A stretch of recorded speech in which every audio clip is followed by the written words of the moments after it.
आज आत्ताच मी बातमी पाहिली. इराण, इस्रायल आणि अमेरिकेच्या युद्धामध्ये इराणचे सर्वेसर्वा आयतुल्ला खोमेनी आणि त्यांचं संपूर्ण कुटुंब बॉम्ब हल्ल्यामध्ये ठार झाल्याची बातमी. मोदी 2 दिवसापूर्वी इस्रायलमधून आले. भारताच्या जागतिक धोरणाला बसलेला हा धक्का आहे. इराणमध्ये 40 दिवसाचा शोक हा जाहीर केला. इराण हा भारताचा मित्र होता, अर्थात इस्रायल सुद्धा आहे. इराणनं भारताला आपल्या संकट काळामध्ये अनेकदा मदत केलेली आहे. काश्मीरच्या प्रश्नावर खुलेपणानं भारताच्या बाजूने उभा राहिलेला देश म्हणजे इराण. त्यानंतर इराण भारताला अत्यंत स्वस्त दरामध्ये तेल देत होता, एका मैत्रीच्या नात्यानं. इराणनं हे नातं आपल्याबरोबर कायम जपलं. इराणनं भारताशी कायम मित्रत्वाचं नातं ठेवलं. अशा इराणच्या संदर्भात, या युद्धासंदर्भात भारतानं एक भूमिका घेणं आवश्यक होतं. मोदी हे ट्रम्प आणि इस्रायलचे पंतप्रधान नेतन्याहू यांचे फार जवळचे मित्र आहेत. एकमेकांना मिठ्या मारताना आम्ही काल त्यांना पाहिलं इस्रायलला. जर भारत पाकिस्तान युद्ध हे ट्रम्पने थांबवलं असं ते म्हणतात वारंवार, तर इराणला वाचवण्याची जबाबदारी ही मोदी यांची होती. हे युद्ध थांबवण्याची क्षमता मोदींमध्ये आहे असं त्यांच्या समर्थकांना वाटतं. पण इराणवरती ज्या प्रकारचे बॉम्ब हल्ले झाले, लहान मुलांच्या हत्या झाल्या, मारलं, खोमेनीचं संपूर्ण कुटुंब त्यांच्या नातवांसह मारलं गेलं. भारताचं परराष्ट्र धोरण, भारताचं नेतृत्व काय करत होतं? हे युद्ध त्यांनाही थांबवता आलं असतं असं भारतीय जनता पक्ष किंवा इतर मोदींच्या समर्थकांचं म्हणणं आहे. जर भारत आणि पाकिस्तान युद्ध ट्रम्प थांबवू शकतात, तर इस्रायल आणि इराणचं युद्धसुद्धा आमचे मोदी थांबवू का शकले नाहीत? याचं उत्तर भारतीय जनता पक्षानं, सरकारनं द्यावं अशी आमच्या सगळ्यांची अपेक्षा आणि इच्छा आहे. ही अत्यंत दुर्दैवी घटना आहे जागतिक राजकारणासाठी.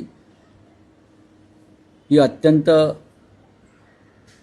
वाईट आणि दुःखद घटना आहे मध्य पूर्व आशियातील स्थैर्यासाठी. इराणचं कमजोर होणं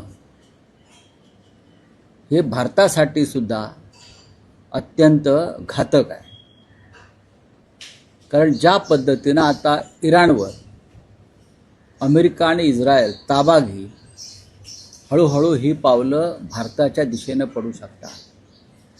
नेतन्याहू आज आहे उद्या नसतील, पण भारत हा एक महान देश आहे. आधीच नरेंद्र मोदींनी अमेरिकेबरोबर केलेल्या ट्रेड डीलमुळे भारत अमेरिकेचा गुलाम झालेला आहे, व्यापारी करारात. जर अमेरिकेनं इराणमध्ये पाय रोवले, पाकिस्तानच्या युद्धामध्ये, पाकिस्तान अफगाणिस्तानच्या युद्धामध्ये ट्रम्प पूर्णपणे पाकिस्तानला मदत करत आहे. लक्षात घ्या, पाकिस्तानला अर्थसहाय्य, पाकिस्तानला मिसाईल्स, पाकिस्तानला शस्त्र पुरवण्याचं काम प्रेसिडेंट ट्रम्प करत आहेत. आणि प्रेसिडेंट ट्रम्पनी पाकिस्तान आणि अफगाणिस्तानच्या युद्धामध्ये 2 दिवसापूर्वी पाकिस्तानचे पंतप्रधान आणि पाकिस्तानच्या जनरलच्या शौर्याचं कौतुक केलेलं आहे. त्याच्यावर सुद्धा भारताच्या परराष्ट्र खात्याकडून साधं निषेधाचं शब्द बाहेर पडला नाही. मग भारताचं परराष्ट्र धोरण काय आहे? भारताची जागतिक भूमिका काय आहे? की फक्त जाऊन परदेशात जाऊन फिरायचं आणि नेत्यांना मिठ्या मारून फोटो पाठवायचे भारतामध्ये, हेच आहे का? खोमेनी यांचं दुर्दैवी निधन, हत्या ही भारतासाठी सुद्धा धक्कादायक आहे. इतकंच मी सांगू शकतो. अनेक देशाला फटका बसणार आहे याचा येणाऱ्या काळात अर्थव्यवस्था देखील परिणाम होऊ शकतो. पूर्णपणे. पण आपल्या देशानं कोणतीच भूमिका या संदर्भात घेतली नाही. भूमिका घेणं गरजेचं असतं. इतकं मोठं युद्ध सुरू आहे आपल्या देशाच्या सीमेवर. मग भारत, मग पाकिस्तान अफगाणिस्तान असेल, इराण इस्रायल असेल, इराण दुबई असेल, इराण आणि अमेरिका असेल, हे युद्ध भारताच्या दारापर्यंत आलेलं आहे. या युद्धामुळे भारताचं आर्थिक व्यवस्था कोलमडण्याची शक्यता आहे. या युद्धामुळे भूगोल बदलण्याची शक्यता आहे भारताच्या सीमेवरील. आणि ह्या युद्धामुळे भारताला चटके बसण्याची शक्यता आहे. तरीही मोदी या युद्ध काळामध्ये इस्रायलला गेले आणि दुसऱ्या दिवशी इराणवर बॉम्ब पडले. जागतिक स्तरावरती भारताची नाचक्की झालेली आहे. अनेक तरुण तिथे तरुणी जे शिक्षणासाठी गेलेले आहेत ते अजूनही अडकलेले आहेत, त्याच परिस्थितीत आहेत. अनेक विमानं जी आहेत ती रद्द करण्यात आलेली आहेत. नाही, सर्वत्र बसेल.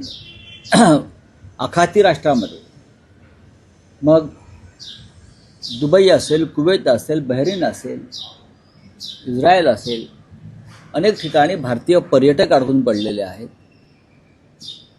कामधंद्यासाठी गेलेले उद्योजक अडकून पडलेले आहेत. विमानतळांवरती हल्ले झालेले आहेत. आणि भारतीय परराष्ट्र खातं काय करत आहे याच्याविषयी सगळ्यांना आता उत्सुकता की हे कसे सोडवणार, कसे येणार परत भारतामध्ये. पुण्यातलं एक कुटुंब आहे, मला मगाशीच अभय छाजेड यांचा निरोप आला, मी बोललो काही लोकांशी. त्यांचे कुटुंब आणि त्यांचा परिवार तिथे अडकलेला आहे. ही अत्यंत दुर्दैवी गोष्ट आहे की ज्या पद्धतीनं खोमेनीला मारलं, त्याचं कुटुंब मारलं, त्याची नातवंड मारली, हे क्रौर्य आहे. लष्करी बंदोबस्त वाढवावा लागेल भारताचा का वाटणार अशा वेळेस जर हल्ले होत असेल. नाही, हा प्रश्न वेगळा आहे. आणि इराणवरचा ज्या पद्धतीनं हल्ला अमेरिका आणि इस्रायलने मिळून केलेला आहे आणि त्याच्यामध्ये खोमेनी ठार झालेले आहेत, याच्यावरती भारतानं भूमिका घेणं गरजेचं असं माझं म्हणणं आहे. हा प्रश्न इराण किंवा इस्रायलचा नाही, इराण किंवा अमेरिकेचा नाही आहे. हा प्रश्न एखादा देश गुंडागर्दी करून एखादा देशाचा कशा प्रकारे ताबा घेतो